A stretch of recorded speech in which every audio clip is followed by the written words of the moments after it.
tan importante es esta propuesta de reforma que se presentó en días pasados durante esta semana por parte de la Secretaría de Hacienda y muy particularmente en la mañanera del presidente de México, Andrés Manuel López Obrador, sobre esta modificación al sistema de retiro, le denominan el fortalecimiento del sistema de pensiones. Como todos sabemos, actualmente, y sobre todo los que somos Ley 97, es decir, quienes comenzamos a trabajar y quienes nos aseguramos posterior al año de 1997, pues tenemos ciertas complejidades para este proceso de pensiones. Se creó el sistema de las Afores, en las cuales tú, conforme vas cotizando en el Seguro Social, conforme va pasando las semanas, ahorramos parte de nuestros ingresos a estas afores en las cuales tú eliges la institución en la cual va a invertir tu dinero, va a generarte cierto rendimiento, y a partir de ello, una vez que tú llegues a los 60 o 65 años en este intervalo de tiempo, puedes pensionarte y a partir de eso recibir cierta cantidad de dinero mensual con la cual, bueno, puedes hacer frente a las necesidades que puedas tener, insisto, cuando llegues a esta edad, 60 años.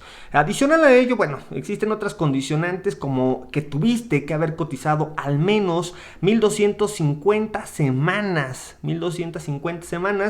que pues representan un tiempo aproximado de 25 años trabajando. ¿Para qué? Insisto, para que tú tengas derecho a recibir una pensión. Esto, obviamente, insisto, derivado de esta relación laboral o de esta cotización que tú tienes ante el Instituto Mexicano del Seguro Social. Aquí, bueno, quiero hacer una acotación y algo que es muy importante. Si tú eres Ley 97, algo que es una sugerencia, pero hazlo ya, independientemente de la edad que tengas, hazlo ya.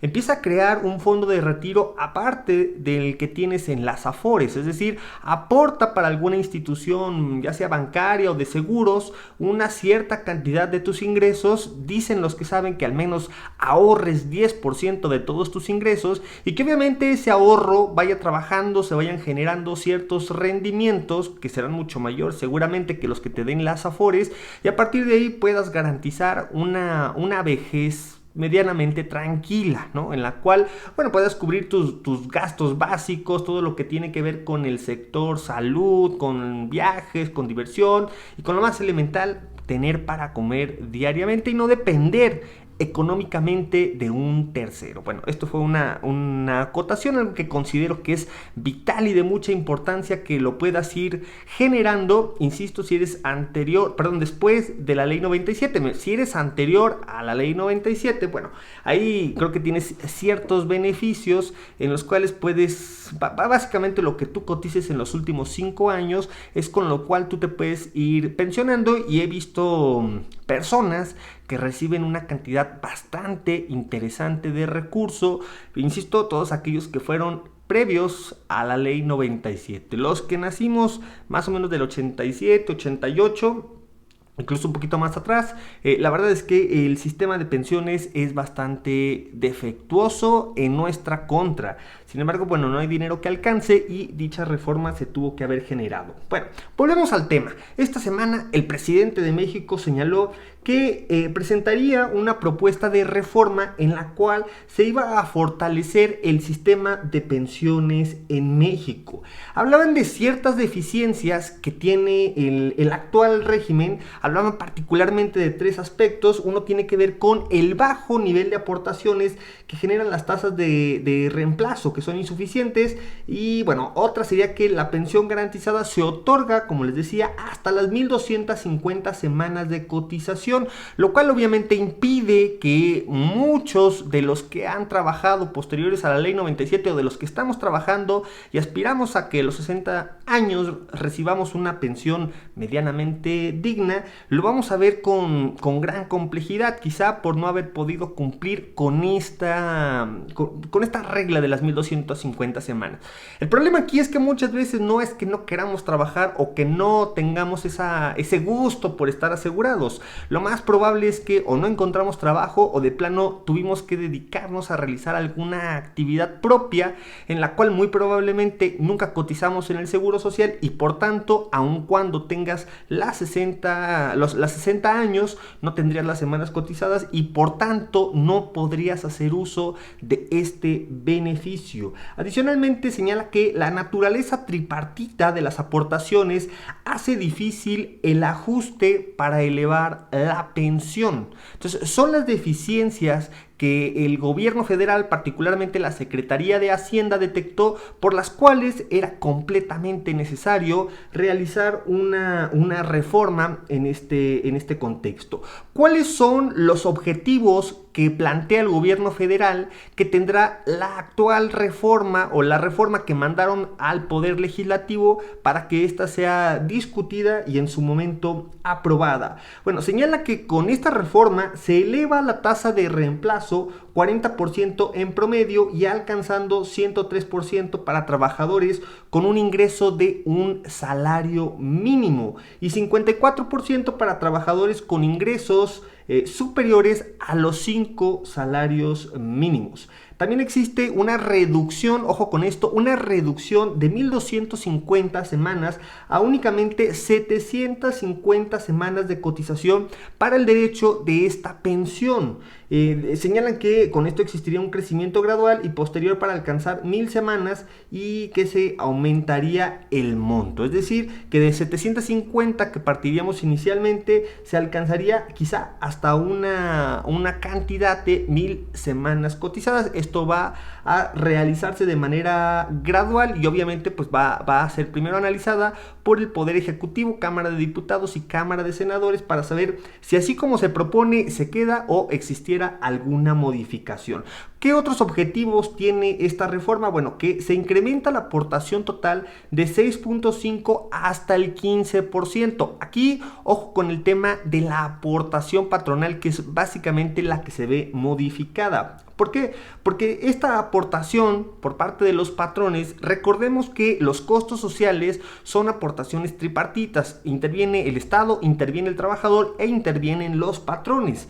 Por lo cual, actualmente la aportación patronal está más o menos entre el 5.15%. Con esta modificación podría llegar incluso hasta el 13.87% la participación de los patrones. Entonces se elevaría del 5.15 hasta al 13.87%.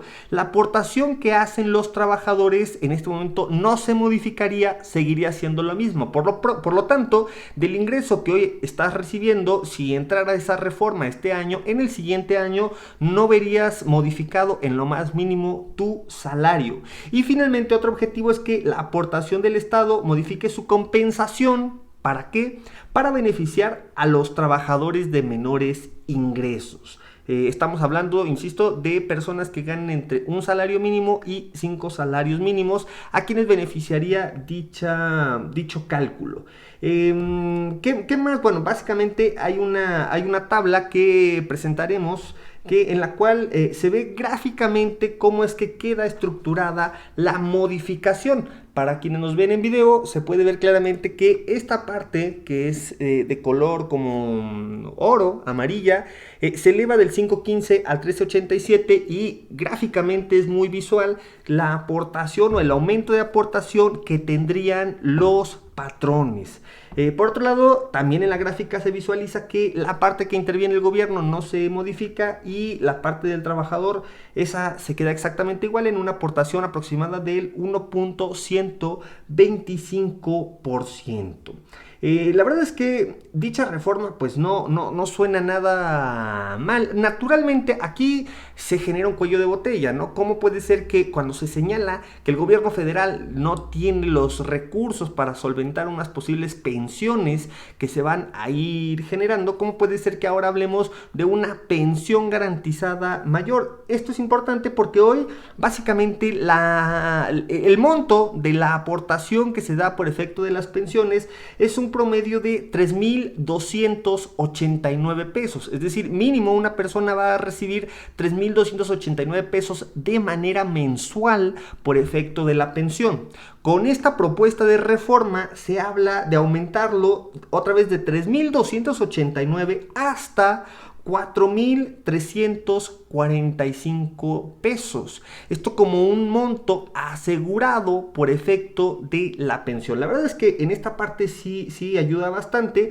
La edad mínima no se modifica, insisto, es a partir de los 60 años. La parte, otra vez, que queda completamente, pues digamos, más factible para efecto de una posible pensión es esta reducción de las 1,250 semanas a las 750 semanas, y de este monto mínimo garantizado que va de 3,289 se iría hasta los 4,345 pesos. Y honestamente, pues la verdad es que era una reforma completamente necesaria. Por ahí algunos ya están haciendo algunas observaciones respecto a que no se vería muy beneficiada la clase trabajadora por contemplarse cuestiones de las sumas y, bueno, en fin, diversas cuestiones. Ahora, ¿qué modificaciones son las que se van a realizar por efecto de esta reforma constitucional? Por un lado, bueno, el artículo 4 constitucional, que habla de los adultos mayores tendrán el derecho a recibir una pensión para apoyar sus gastos básicos en manutención durante la vejez. Este artículo 4 acaba de ser modificado, me parece que durante el transcurso de este año, en el cual ya se garantiza la pensión a los adultos mayores, ya en una cuestión constitucional. También existen reformas a la ley del IMSS respecto al incremento de las aportaciones por parte de los patrones, la disminución de semanas de cotización de la pensión garantizada y también el incremento en el valor de la pensión garantizada. Serían las modificaciones que se harían a la ley del Instituto Mexicano del Seguro Social. Adicional, bueno, reducción de comisiones por parte de las AFORES, en el cual señala que la contribución que hace el sector de las AFORES es reduciendo el cobro de comisiones a estándares internacionales en un plazo breve. Adicional, bueno, también el incremento en los rendimientos al ahorro de los trabajadores, que con la reforma al régimen de inversiones de las AFORES para diversificar riesgos y permitir la inversión en proyectos de inversión. Bueno, a grandes rasgos son la propuesta que manda el Ejecutivo Federal y que mandará al Poder Legislativo, es decir, a Cámara de Diputados, para que estas modificaciones sean revisadas, que sean discutidas, en su caso aprobadas, y bueno, después pase a una Cámara revisora, que en este caso sería la Cámara de Senadores. Esperamos que esta reforma pase, esperemos que surta el efecto que me parece tanta falta hace, porque indudablemente que trabajar prácticamente 1,250 semanas para estar recibiendo una cantidad mínima de 3,000 pesos en este año 2020, poquito más, 3,200 y tantos, y que posiblemente cuando nosotros lleguemos a esta pensión no tengamos las semanas cotizadas suficientes, y si las llegáramos a tener, pues definitivamente nadie vive con 3,200 pesos, tampoco con 4,000 y tantos, pero bueno, al menos ya existe una modificación que podría mejorar en determinado momento las circunstancias o las condiciones precarias de vida que tiene la sociedad mexicana. Entonces, bueno, este es uno de los temas que queríamos tratar el día de hoy. Por otro lado, bueno, vimos una nota muy interesante respecto a la caída que ha tenido FEMSA, una de las empresas más importantes en México, que es, bueno, básicamente propietaria del refresco Coca-Cola, de los Oxxos, y señalaba que durante el segundo trimestre del año, obviamente coincide con la contingencia sanitaria derivada del coronavirus, que ha afectado tanto a la economía mundial. Bueno, esta empresa Coca-Cola reportó pérdidas por 10.7%, estimando ingresos por 114.514 millones de pesos. Esto, bueno, lo atribuyen derivado naturalmente al efecto de la pandemia, pero principalmente al cierre que tuvieron algunas empresas. Oxxos, por ejemplo, no cerraron. Sin embargo, como no se permitió la venta de cerveza, ni siquiera la producción de la cerveza, consideran que fueron los efectos que derivaron en esta pérdida, adicional, claro, al pago que hicieron de 8,000 y tantos millones de pesos por cuestión de impuestos al Servicio de Administración Tributario, al SAT. Entonces, bueno, son varios los factores. Señalaban que por efecto mismo del coronavirus, de la pandemia, de esta contingencia sanitaria, bajaron las ventas en general de los Oxxos. Por otro lado, al no vender cerveza, también disminuyeron considerablemente las visitas al Oxxo y las ventas, obviamente por factor de la cerveza. Y como tercer punto que ellos observaban, estaba esta cuestión de los 8,000 millones de pesos que pagaron durante el primer trimestre del año al Servicio de Administración Tributaria por unos impuestos omisos en los cuales, bueno, creo que llegaron a un arreglo, e incluso FEMSA tuvo que salir a prácticamente pedir una disculpa pública y a invitar a los demás contribuyentes a que no cayeran en las mismas prácticas que ellos estaban realizando. Comentaba Eduardo Padilla, quien es director general de FEMSA en México, que hacia adelante vemos una recuperación todavía incierta, que probablemente tomará un largo tiempo, y creemos que esa incertidumbre seguirá siendo factor importante durante todo este año. Sin embargo, esperamos que el entorno evolucione gradualmente de una crisis impulsada por cierres y falta de movilidad hacia una impulsada por factores económicos más tradicionales. Habla de una regularización del mercado en la cual, bueno, obviamente la gente que quedó sin empleo lo recupere o encuentre un nuevo trabajo, y a partir de ahí la economía se vuelva a mover en estándares normalizados. Entonces, bueno, esta pandemia ha pegado en todos los sectores, y pues FEMSA, al parecer, también Walmart reportaba bajas en sus ingresos, y no es que hasta también una pérdida, obviamente también por un tema de impuestos que debía al SAT por, creo que la venta de esta cadena Vips, esta cadena restaurantera, y que obviamente también afectó financieramente a esta transnacional. Bueno, son los temas que traíamos el día de hoy. Espero les hayan sido de interés y espero nos sigan viendo la siguiente semana con nuestro nuevo blog. Si tienen algunos temas que deseen recomendarnos, con mucho gusto los estaremos escuchando y leyendo, y trataremos de dar satisfacción a todas sus peticiones. Muchísimas gracias por escucharnos. Mi nombre es Darío Moreno y nos escuchamos la siguiente semana.